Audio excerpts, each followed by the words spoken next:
Hi, I'm on holiday and I'm in Greenport, actually, Long Island, and cottage by the sea. So I can swim and sail and sit on the beach and do all those kind of things, which is just awesome for about a day.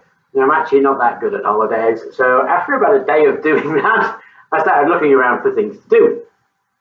Now, it struck me that back home, obviously, we have a really nice lab, lots of facilities, and we get on with that stuff and do loads of things. And people often say, well, you need a lab to do stuff. Well, actually, you don't.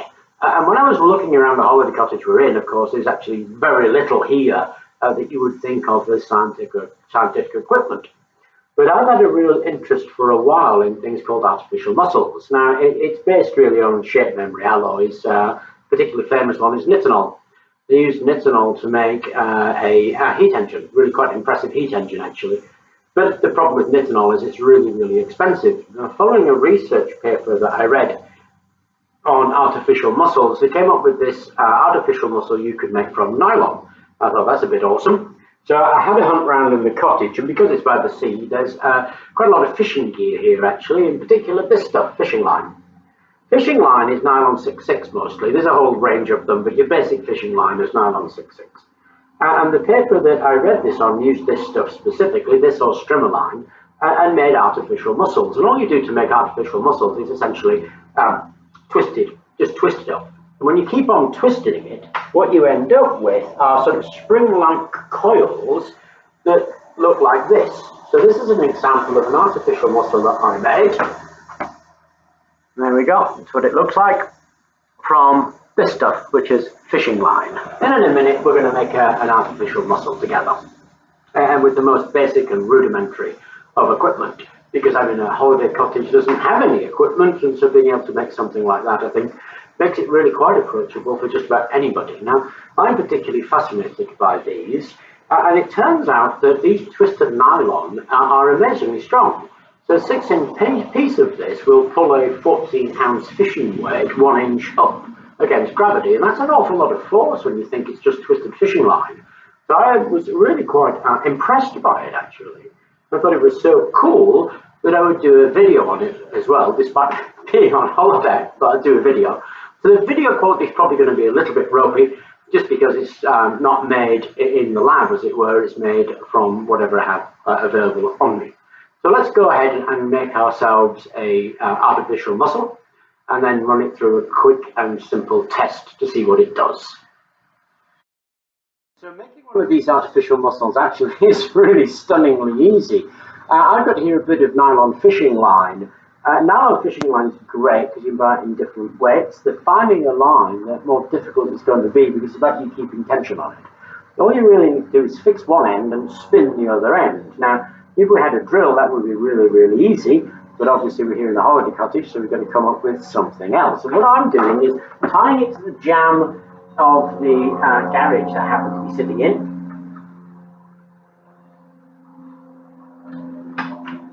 Pulling off a length of the line that I want to turn into a muscle, and I'm just using a lighter to cut it, because I don't actually have any scissors or a knife here.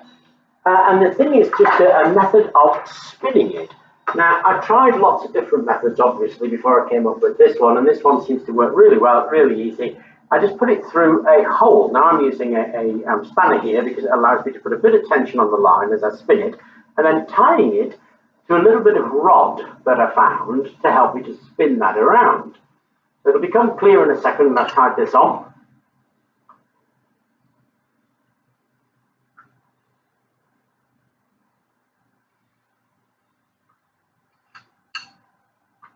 There we go, and I can put a bit of tension on that spinner and just begin to spin it. And all I do is twirl it around and around and around, and it'll begin to get tight. Now, as it tightens up, you'll feel it pulling against you. Don't pull too hard. Just keep a little bit of tension on it, pull your hand towards the bottom, and it will do that. You pull too hard, it'll snap. You'll soon get used to it. I made about 2 or 3 of these and snapped them almost immediately. Then after a little bit of practice, I was actually churning these out, and I've probably made about half a dozen now. And you just keep on turning it. It's really not that exciting because you just keep turning and turning and turning until you feel it begin to pull.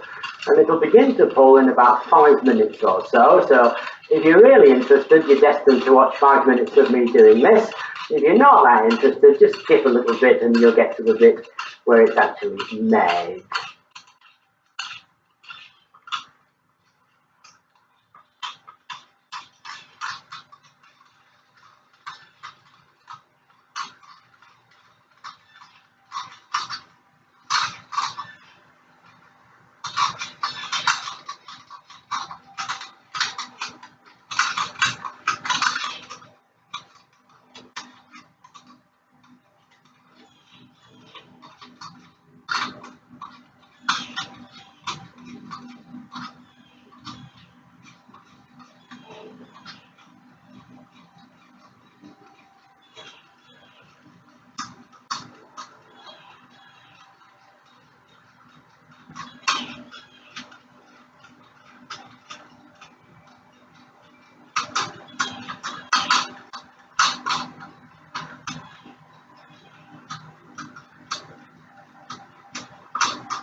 Okay, this is the cool bit. I'm not too sure if you can see it, but if you've twisted it a little bit, it'll begin to coil up all by itself like a spring. And you just keep the tension on to keep that spring in its nice spring shape, but it looks just like a spring coil. And you keep on going, keeping just enough tension on, and it will wind itself up like a spring, actually really rather neatly and really rather prettily. But don't go at it hammer and tongs, do this bit relatively gently and just let that coil itself up into a spring shape. I quite like this bit actually, I think this bit looks beautiful.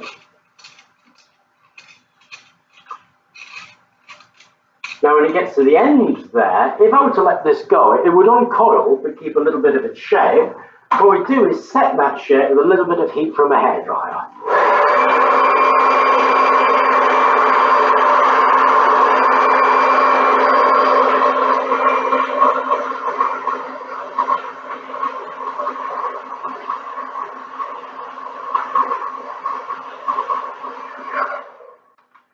And that keeps it in its shape. And then we can actually just feed it out.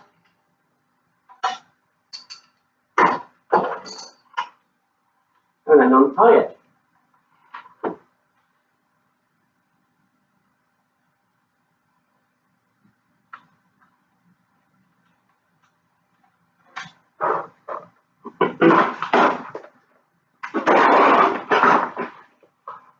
And there it is, our artificial muscle.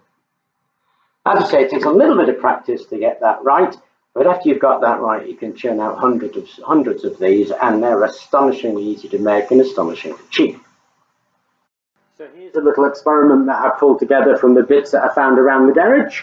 I found this ruler in a corner. This is a lead fishing weight just there. It's a 14-ounce weight. I put a hook on it, little marker on the ruler. Here's the muscle. It's a 6-inch muscle. And what we're going to do is turn a hairdryer on it and see how much that pulls up by. It's about 9 inches and 1/8 of an inch at the moment, and we'll put a bit of heat on that and see what happens.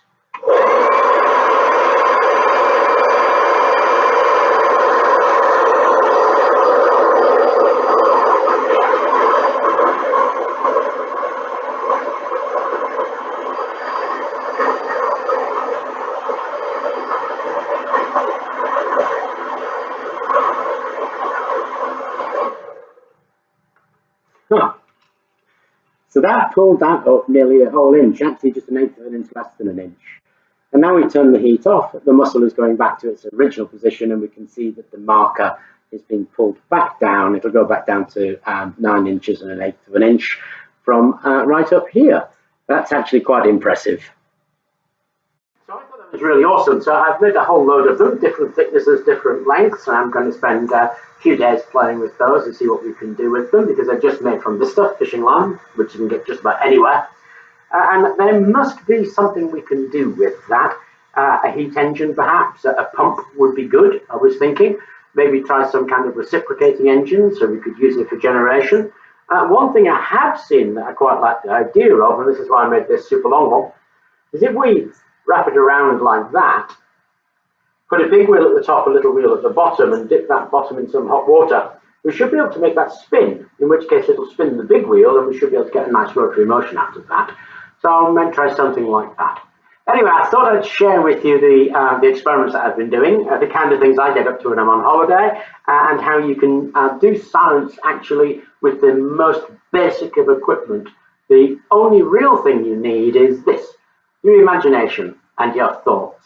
Anyway, I hope that was of interest, and thank you very much for watching.